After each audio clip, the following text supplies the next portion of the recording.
Assalamu alaikum warahmatullah and good afternoon. মাননীয় প্রধান উপদেষ্টা, মঞ্চে বসা রাজনৈতিক দলসমূহের সম্মানিত নেতৃবৃন্দ, জুলাই 24-এ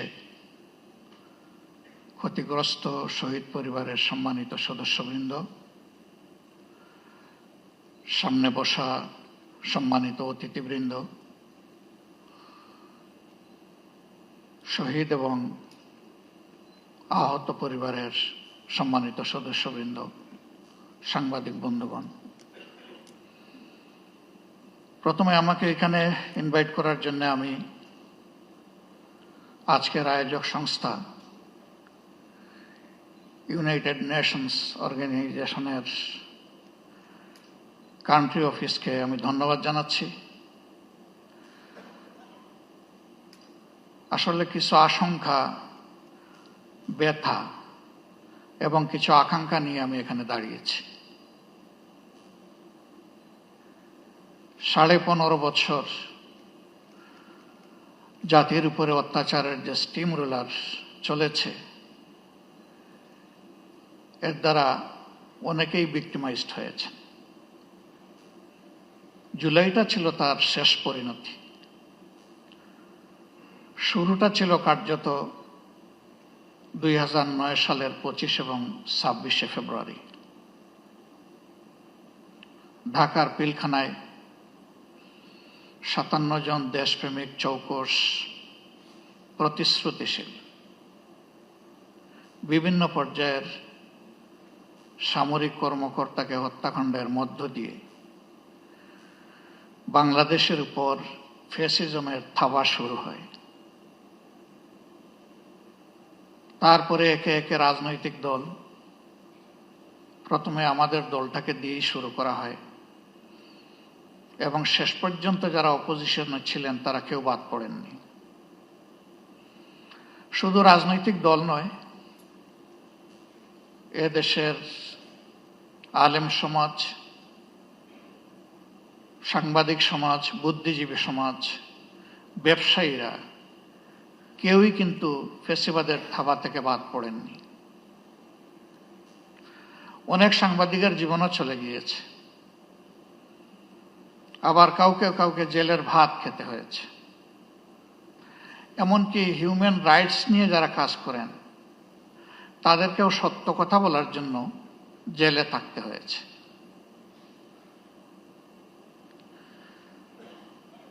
এর পাশাপাশি নতুন আরেকটা সংস্কৃতি বাংলাদেশ দেখেছে,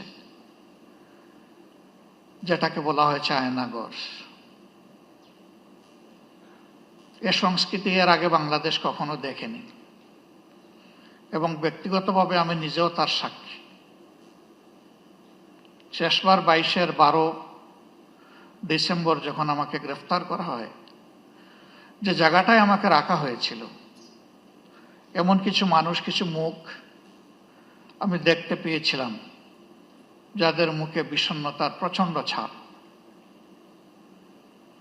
পরবর্তী পর্যায়ে জেলে যখন গিয়েছি, তখন সেই মানুষগুলা কেউ কেউ এগিয়ে এসে বলেছে, আমরা ওই দিন ওই রাতে অমুক জায়গায় আপনাকে দেখেছি। জিজ্ঞেস করেছিলাম, আপনি কোথায় ছিলেন? বলে যে আমি ওখানেই ছিলাম। কত সময় ছিলেন? হাসতে হাসতে বলে, কত সময় নয়, ঘন্টা নয়, দিন নয়, মাস নয়, আমাকে জিজ্ঞেস করুন আমি কয় বছর ছিলাম। অথচ আমাদের আইনে স্পষ্টভাবে ডিরেকশন দেয়া আছে, কাউকে গ্রেফতারের 24 ঘন্টার ভিতরে অবশ্যই তাকে আদালতে তুলতে হবে। কিন্তু না, তারা আদালতের মুখ দেখেননি। তারা জানেন না তাদের পরিবার পরিজন কে কিভাবে আছে, পরিবার জানে না তারা আদৌ বেঁচে আছে কিনা। আমি সকল আয়নাঘর দেখিনি, আমি যেটা দেখেছি আমি বুঝতে পেরেছি এটি মধ্যম মানের, এটি চরম নিকৃষ্ট মানের নয়। সেই জায়গাগুলোতে কি হয়েছে সে কাহিনী যারা ভুক্তভোগী তারাই ভালো বলতে পারবেন। রাজনৈতিক দলগুলো নিজেদের অবস্থান থেকে বারবার তার প্রতিবাদ জানিয়েছে। কিন্তু তার প্রতিকার আমরা পাইনি, করতে পারিনি। শেষ পর্যন্ত আমাদের যুব সমাজের অতি ছোট্ট এবং সাধারণ একটি দাবিকে নিয়েই তারা রাস্তায় নেমেছিল। অতীতের মতো একই খান্দায় একইভাবে তাদের সেই দাবিকে স্তব্ধ করে দেওয়ার জন্য চেষ্টা করা হয়েছিল। 15 জুলাই রাতে ঢাকা বিশ্ববিদ্যালয়ে যা ঘটেছে, বিশ্ববিদ্যালয়ের ইতিহাসে এটি ছিল আনপ্রেসিডেন্টেড। এর আগে তার কোনো উদাহরণ ছিল না। রাজনৈতিক কর্মীদেরকে লেলিয়ে দেওয়া হয়েছিল। তারা একই সাথে আঘাত করেছে ছেলেদেরকে, আমাদের মেয়েদেরকেও বাদ দেয়নি। কার্যত এই মুভমেন্টটা এখান থেকেই মোমেন্টাম পেয়েছিল। এরপরে একে একে আবু সঈদের হত্যাকাণ্ড এবং বাকি হত্যাকাণ্ডগুলো শেষ পর্যন্ত জুলুমের অবসান করতে সক্ষম হয়েছে। আমি জাতিসংঘের ফ্যাক্ট ফাইন্ডিং কমিটিকে আমার দল এবং বাংলাদেশের মজলুম জনগণের পক্ষ থেকে ধন্যবাদ জ্ঞাপন করি। তারা স্বল্পতম সময়ে এগিয়ে এসেছেন এবং বাস্তবতা তারা তুলে আনার চেষ্টা করেছেন। কিন্তু তারা যেটুকু এনেছেন এটা আংশিক মাত্র, এটি পূর্ণাঙ্গ নয়। তার বাইরেও জুলুমের বিস্তর ক্ষেত্র রয়ে গেছে। আশার দিক, নতুন সরকার গঠিত হয়েছে ফ্যাসিজমের পতনের প্রেক্ষাপটে। বিচারের জন্য ট্রাইব্যুনাল গঠন হয়েছে, বিচারক নিয়োগ হয়েছে, তদন্তকারী সংস্থা হয়েছে, প্রসিকিউশনও নিয়োগ হয়েছে। কিন্তু এটি সত্য, এখন 1 বছর ছুঁই ছুঁই, এ সময়ের ভিতরে কিন্তু বিচার এখনো দৃশ্যমান হয়নি। আমরা বিশ্বাস করি এই প্রক্রিয়ার সাথে যারা সম্পৃক্ত তারা তাদের সর্বোচ্চটা দিয়ে চেষ্টা করছেন। সরকারের কাছে আমাদের অনুরোধ, এই এফোর্ট কি যথেষ্ট, নাকি এই জায়গায় আরো কিছু করার আছে? যদি আরো কিছু করার থাকে সেটিই তো করা উচিত।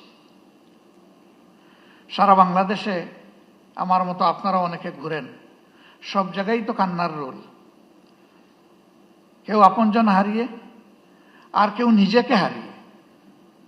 আপনজন হারানোর বেদনা আমরা বুঝি, কিন্তু যারা নিজেকে হারিয়ে বসেছেন, এই যে ছেলেটাকে দেখানো হলো, শুধু দুটো চোখ না থাকার কারণে গোটা বিশ্ব তার জন্য অন্ধকার। সে কি একা? আমাদের হিসাব মতো এই সংখ্যাটা 500-র কাছাকাছি যারা চোখ হারিয়েছে। হাত পা হারিয়ে, মেরুদণ্ডে আঘাত পেয়ে, বুলেট বিদ্ধ হয়ে হাসপাতালের বিছানায় কিংবা নিজের বাড়িতে পড়ে প্যারালাইজ হয়ে কাতরাচ্ছে, এই সংখ্যাটা 250-র উপরে। যারা বিছানায় পড়ে আছে, আর যারা জীবন্ত লাশ হয়ে ঘুরছে, সেই সংখ্যাও 5000 কম নয়। আপনারা অনেকে জানেন, ইতিমধ্যে আমাদের সংগঠনের পক্ষ থেকে উদ্যোগ নিয়ে এই জুলাই যারা শহীদ হয়েছেন তাদের প্রোফাইলটা আমরা অন রেকর্ড নিয়ে আসার চেষ্টা করেছি। শতভাগ নিশ্চিত না হয়ে আমরা একটা নামও সেখানে যোগ করিনি। আমাদের এই প্রক্রিয়া অব্যাহত আছে, এটাকে আমরা ক্লোজ করিনি।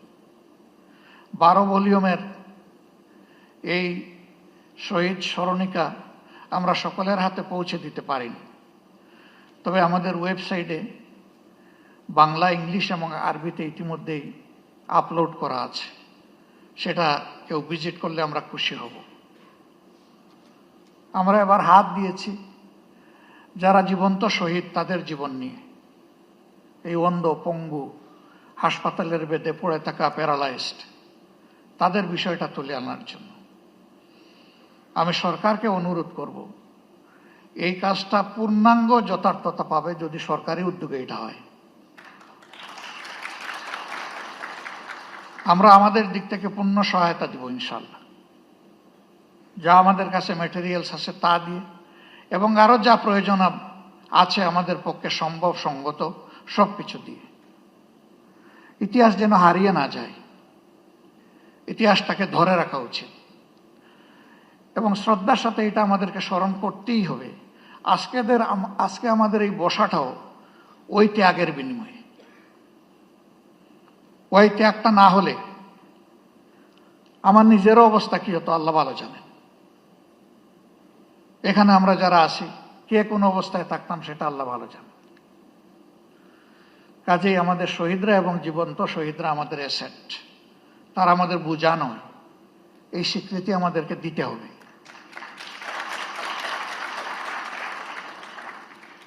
আমাদের সম্পদকে মুখে নয় বাস্তবেই সম্মান দেখাতে হবে। সরকার এবং জাতির পক্ষ থেকে সেটা যেন নিশ্চিত করা হয়। এ বিষয়ে নিশ্চিত করতে হলে তিনটা জিনিস প্যারালাল চলতে হবে: বিচার, সংস্কার এবং নির্বাচন। কিন্তু বিচার আর সংস্কারের আগে যদি কোনো নির্বাচন হয় তাহলে সেটি আরেকটা ন্যাশনাল ডিজাস্টার হতে পারে, আমরা বিশ্বাস করি।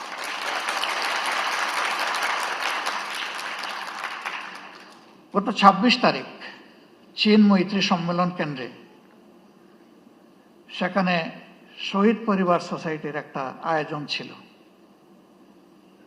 ২-৪ জন বক্তব্য রেখেছেন, পুরোটা শুনতে পারিনি আমার অসুস্থতার কারণে, আংশিক শুনে আমি চলে গেছি।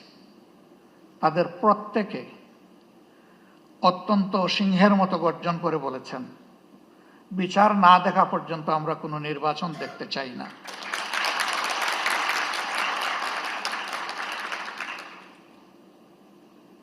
তারা এই দাবি করেননি। শত শত মানুষ যাদেরকে হত্যা করা হয়েছে, হাজারো মানুষ যাদেরকে পঙ্গু করা হয়েছে, তাদের সকলের বিচার করে তারপরে নির্বাচন হোক, তারা তা বলেননি। তারা বলেছেন যারা জঘন্য অপরাধী তাদের বিচারটা অন্তত ২-৪টা হলেও আমরা নিজ চোখে দেখতে চাই।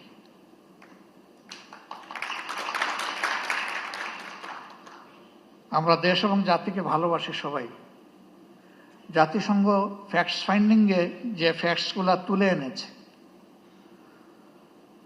তার সাথে যেগুলা অপূরণ আছে সেগুলাকেও সংযুক্ত করে বিচারটা ঠিকমতো হোক।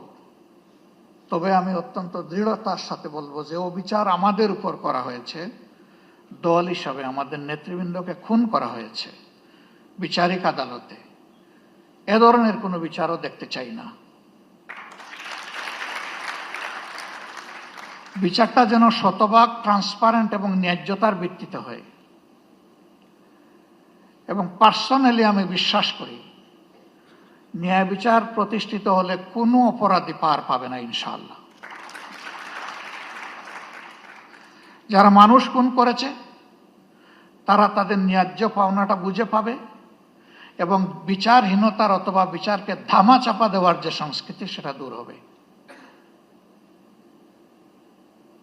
আমরা আমাদের দলের পক্ষ থেকে প্রতিশ্রুতি দিচ্ছি, এই প্রক্রিয়ায় আমাদের পূর্ণ সমর্থন এবং সহযোগিতা থাকবে। জনগণের ম্যান্ডেটের ভিত্তিতে আমরা সরকার পরিচালনা করার সুযোগ পাই অথবা আমরা বিরোধী দলে থাকি, এ বিষয়ে আমাদের ভূমিকা হবে স্পষ্ট, ন্যায্য এবং অকুতভয়। আমরা কাউকে পরোয়া করে কোনো কিছু বলবো না, করবো না। ভয় করব শুধু আল্লাহ তাআলাকে। দায়বদ্ধ থাকবো প্রথমে নিজের বিবেকের কাছে, তারপরে দেশবাসীর কাছে। অন্যান্য দলের পক্ষ থেকে একই প্রতিশ্রুতি আসুক তা আমি প্রত্যাশা করি। কেউ না কেউ তো আগামীর সরকার চালাবে। তাহলে যারাই চালাক তারা যেন জাতির এই আমানত রক্ষা করে, আমরা যেন বিশ্বাসঘাতক না হই।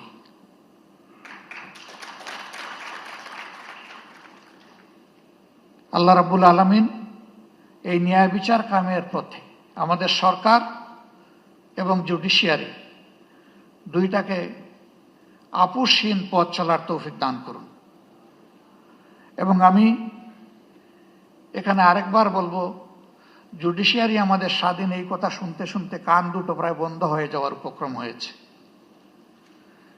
এটারও অবসান ঘটুক এবং সত্যিকার অর্থেই জুডিশিয়ারি স্বাধীন হোক। জুডিশিয়ারি তার পূর্ণ স্বাধীনতা ভোগ করুক। তাহলে আমরা মিনিমাম ন্যায় বিচার পেতে পারি বলে আশ্বস্ত হব। সবাইকে আরেকবার ধন্যবাদ। আসসালামু আলাইকুম রহমতুল্লাহ।